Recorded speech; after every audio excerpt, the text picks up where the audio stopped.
دنیا ظہور سے قبل حضرت امام مہدی کے آمد سے پہلے دنیا کے حالات کیا ہوں گے؟ کیا سابقہ کتابوں میں جو نشاندہی کی گئی تھی کیا موجودہ حالات ان کے مطابق ہیں؟ کیا امام مہدی کا ظہور ہونے والا ہے؟ آئیے اس ویڈیو میں ملاحظہ کرتے ہیں۔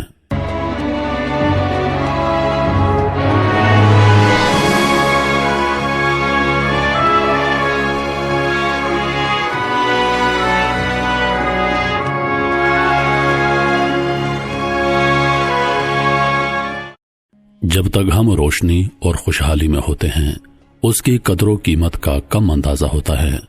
ہمیں اس وقت اس کی حقیقی قدر و قیمت معلوم ہوگی جب ہم ظلمت اور تاریکی کے گھٹا ٹوپ اندھیرے میں گھر جائیں گے۔ جب سورج افق آسمان پر درخشاں ہوتا ہے ہم اس کی طرف کم توجہ دیتے ہیں، لیکن جب بادل میں چھپ جاتا ہے اور ایک مدت تک اپنی نورانیت اور حرارت سے محروم کر دیتا ہے تو اس کی روشنی کا اندازہ ہونے لگتا ہے۔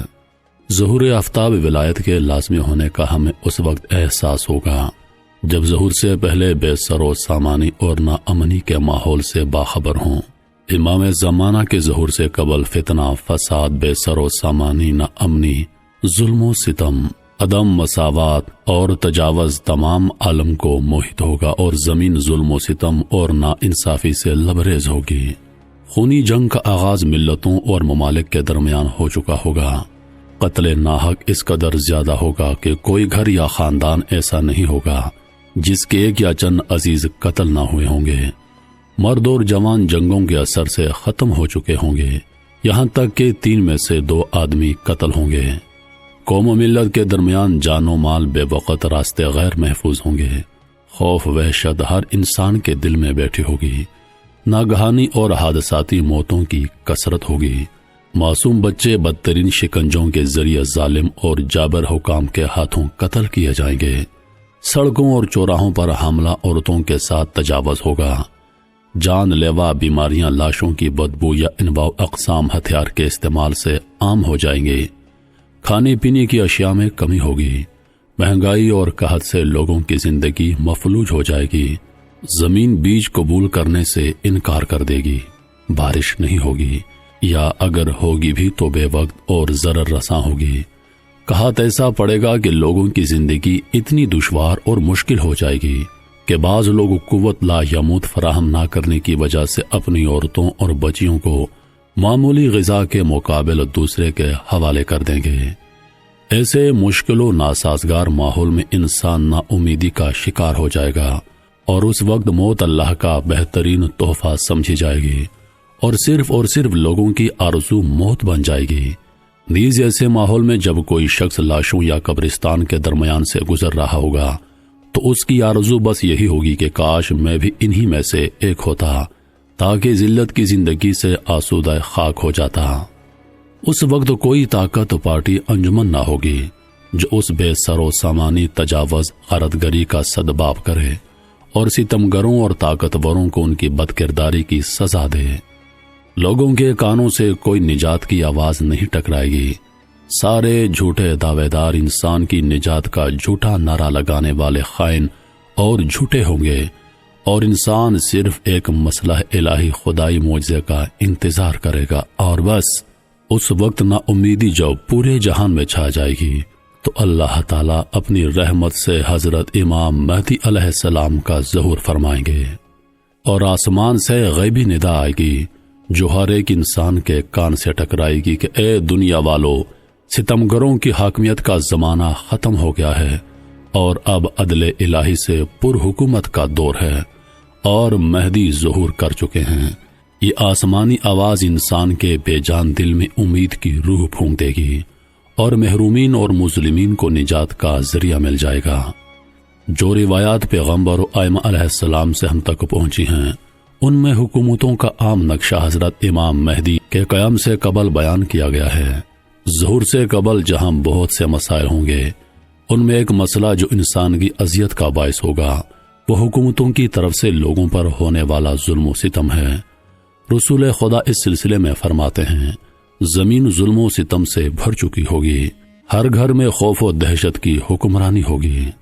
حضرت علی رضی اللہ تعالی عنہ فرماتے ہیں زمین ظلم و ستم سے پر ہوگی، یہاں تک کہ خوف ہر گھر میں داخل ہو چکا ہوگا۔ حضرت امام مہدی علیہ السلام خوف و دہشت کے دور میں ظہور کریں گے۔ یہ خوف وہی ہے جو ستمگر حاکموں کے خوف سے وجود میں آتا ہے۔ اس لیے امام مہدی کے ظہور سے قبل ظالم دنیا کے حاکم ہوں گے۔ امام باقر علیہ السلام فرماتے ہیں، امام زمانہ کا ظہور اس وقت ہوگا جب معاشرے کی راہبری ستمگروں کے ہاتھ میں ہوگی۔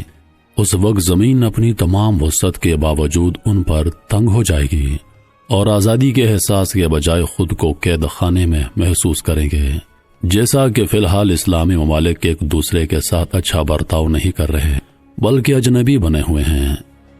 رسول خدا فرماتے ہیں، آخری زمانے میں شدید مصیبت کے اس سے سخت ترین مصیبت نہ سنی ہوگی، اسلامی حکام کی طرف سے میری امت پر آئے گی، اس طرح سے کہ زمین اپنی وسعت کے باوجود تنگ ہو جائے گی اور ظلم و ستم سے ایسی لبریز ہوگی کہ مومن ظلم سے چھٹکارے کے لیے پناہ کا طالب ہوگا لیکن کوئی جائے پناہ نہ ہوگی۔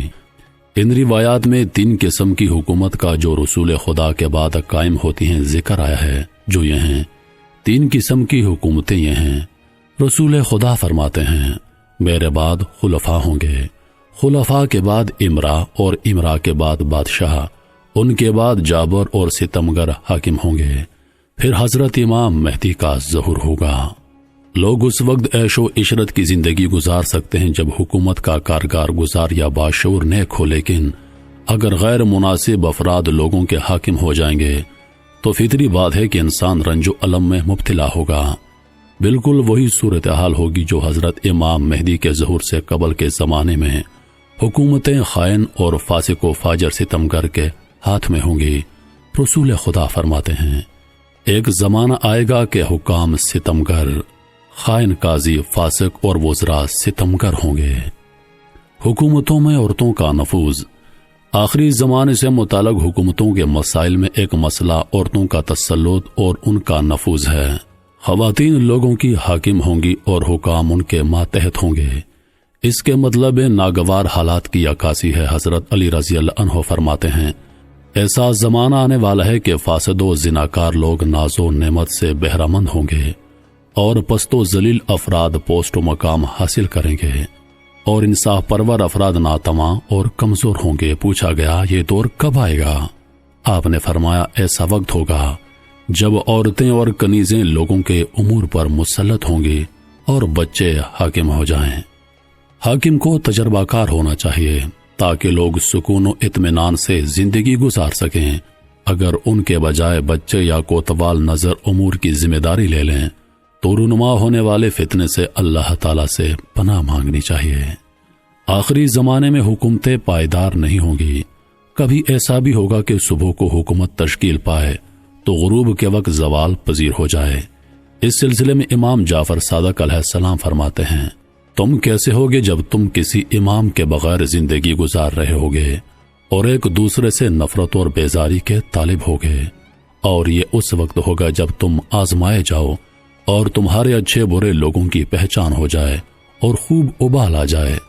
اس وقت جب تلواریں کبھی غلاف میں تو کبھی باہر ہوں گی، جنگ کے شعلے بھڑک رہے ہوں گے، ایک حکومت دن کی ابتدا میں تشکیل پائے گی اور آخری روز میں زوال پذیر ہو جائے گی، یعنی کہ گر جائے گی۔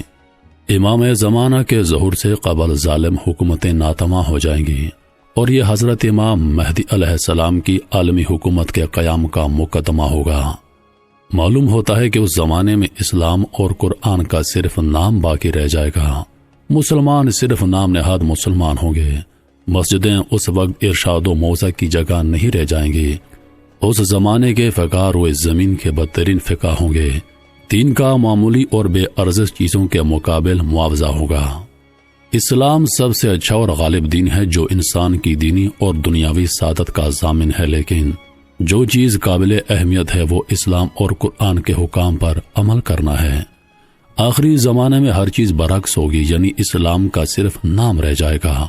قرآن معاشرے میں موجود ہوگا لیکن تنہا تحریر ہوگی جو اوراق پر پائی جائے گی، اور مسلمان بس نام کے مسلمان رہ جائیں گے۔ اسلام کی کوئی علامت نہیں پائی جائے گی۔ رسول خدا فرماتے ہیں، میری امت پر ایسا وقت آنے والا ہے کہ صرف اسلام کا نام ہوگا اور قرآن کا نقش و تحریر کے علاوہ کچھ نہیں ہوگا، صرف مسلمان پکارے جائیں گے۔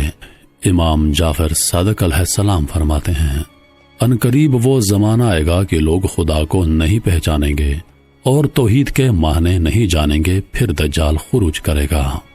مسجد اللہ تعالیٰ کی عبادت اور تبلیغ دین لوگوں کی ہدایت و ارشاد کی جگہ ہے۔ صدر اسلام میں حکومت کے اہم کام بھی مسجد میں انجام دیے جاتے تھے۔ جہاد کا پروگرام مسجد میں بنتا تھا اور انسان مسجد سے معراج پر گیا، لیکن آخری زمانے میں مسجدیں اپنی اہمیت کھو بیٹھیں گی اور دینی رہنمائی اور ہدایت و تعلیم کے بجائے مسجدوں کی تعداد اور خوبصورتیوں میں اضافہ ہوگا، جبکہ مساجد مومنین سے خالی ہوں گی۔ رسول خدا فرماتے ہیں، اس زمانے میں مسجدیں خوبصورت ہوں گی لیکن ہدایت و ارشاد کی کوئی خبر نہیں ہوگی۔ آخری زمانے کی علامتوں میں ایک علامت یہ بھی ہے کہ لوگ دین سے خارج ہو جائیں گے۔ آخری زمانے میں دین معمولی اور گھٹیا قیمت پر فروخت کیا جائے گا، اور جو لوگ صبح مومن تھے ظہر کے بعد کافر ہو جائیں گے۔ میرے محترم عزیز دوستو، اگر موجودہ حالات کو دیکھا جائے، موجودہ حالات کو پرکھا جائے تو شاید وہ تمام نشانیاں مکمل ہو چکی ہیں جو امام زمانہ کے ظہور کے لیے بیان کی گئی تھیں۔ آج ہماری حکومتیں دیکھ لیں،